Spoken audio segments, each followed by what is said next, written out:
Assalamualaikum warahmatullahi wabarakatuh. Pada pertemuan ini, yaitu pertemuan 16, kita akan membahas mengenai masalah sengketa, penyelesaian sengketa pertanahan.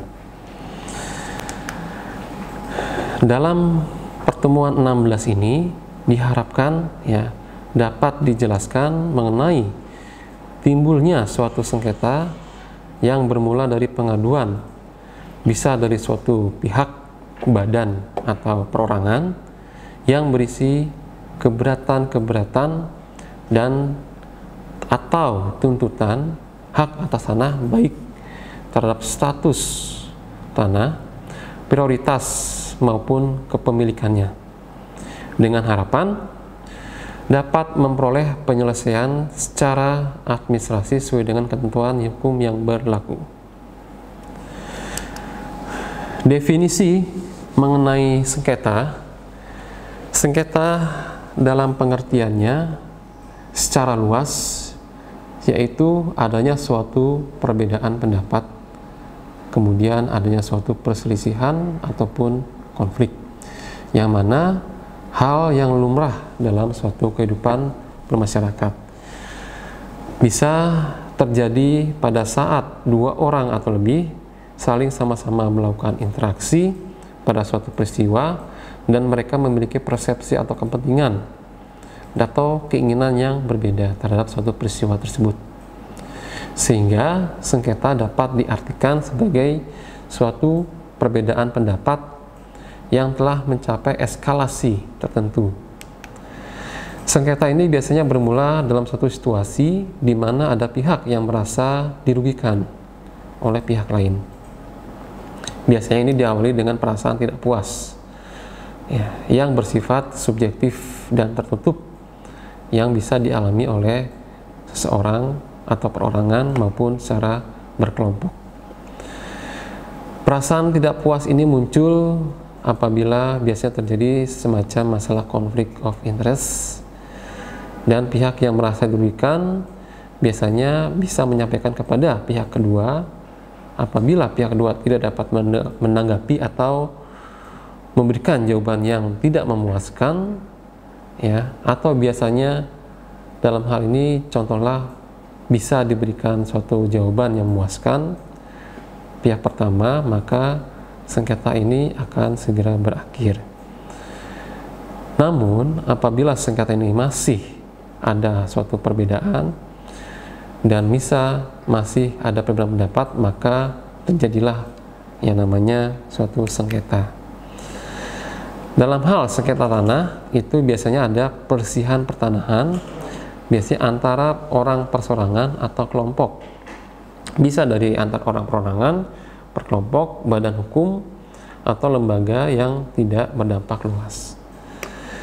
Konflik selanjutnya adalah konflik perselisihan pertanahan. Dan hal ini adalah konflik mengenai perselisihan pertanahan yang melibatkan suatu organisasi, golongan, badan hukum yang bisa mempunyai kecenderungan atau berdampak luas. Kemudian perkara tanah adalah suatu perselisihan pertanahan yang penanganan dan penyelesaiannya itu dibawa ke dalam ranah pengadilan. Secara demikian, secara garis besar dapat ditarik kesimpulan bahwa sengketa atau konflik merupakan pertentangan atau ketidaksesuaian antara para pihak yang sedang dalam melakukan hubungan atau kerjasama suatu hal, sedangkan sengketa merupakan konflik antara dua pihak atau lebih yang mempunyai kepentingan berbeda atau beberapa objek hak atas tanah.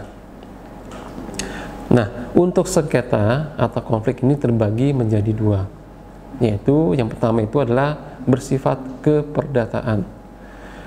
Ini bersumber dari adanya suatu perbuatan melawan hukum, contohnya adalah subjek, kemudian penyerobotan, subjek hak atas tanah, siapa yang berhak atas tanah, penyerobotan, tanah yang dipunyai orang lain, pemindahan, penyalahgunaan dokumen atau surat tanah tertentu, yang digunakan untuk menguasai tanah lain. Kemudian pemalsuan juga bisa, kemudian adanya kerugian yang mengakibatkan adanya suatu perbuatan melawan hukum. Yang kedua itulah sifatnya administratif. Administratif ini bisa terjadi karena adanya suatu perbuatan sepihak, yaitu pihak pemerintah, instansi pemerintah. Dalam hal ini adalah misalkan dalam bidang pendaftaran tanah, ya, artinya adalah pengesahan berita acara, pengumpulan data fisik maupun data yuridis, ini masih belum disepakati. Kemudian penerbitan sertifikat sudah pasti terjadi adanya penolakan, ya, atas dasarnya terbitnya suatu keputusan pengadilan negeri, ya. Kemudian di bidang pengurusan hak, adanya penetapan alokasi dalam pengadaan tanah yang tidak partisipatif, kemudian SK pemberian hak atau unit alokasi yang merugikan orang lain, ya. Kemudian sengketa ini biasanya ada beberapa hal yang bisa menyebabkan terjadi pemicu, yaitu ada yang pertama itulah kesalahpahaman, kemudian perbedaan penafsiran, ketidakjelasan pengaturan, ketidakpuasan, ketersinggungan, kecurigaan, ya, kesewenang-wenangan, dan terjadi suatu hal keadaan tidak terduga. Dalam rangka menyelesaikan sengketa ini biasanya kita ada namanya melalui litigasi dan non litigasi. Non litigasi ini sebagaimana aturan Undang-Undang 30 tahun 99, yang mana ini biasanya dimediasi oleh pihak BPN, ya, pihak BPN, di mana proses mediasi ini diikuti oleh pihak ketiga sebagai mediator, ya. Kemudian biasanya tahap ini bisa merupakan konsiliasi, negosiasi, arbitrase, dan penilaian, ya.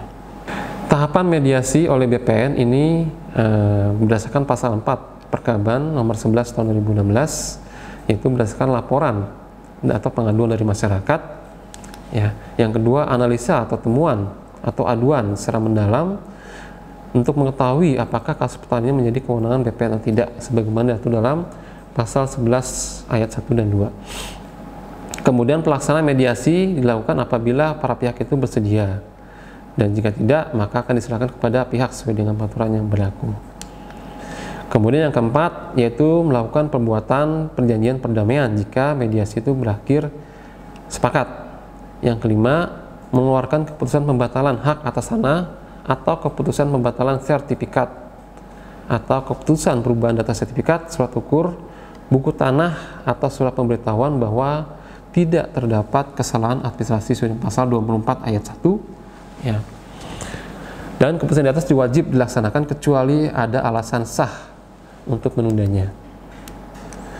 Kemudian pola penanganan atau penyelesaian konflik pertanahan ini diatur berdasarkan Peraturan Menteri Agraria dan Tata Ruang Permen ATR BPN nomor 11 tahun 2016. Yang pertama adalah penanganan penyelesaian konflik pertanahan yang merupakan kewenangan Kementerian ATR atau BPN.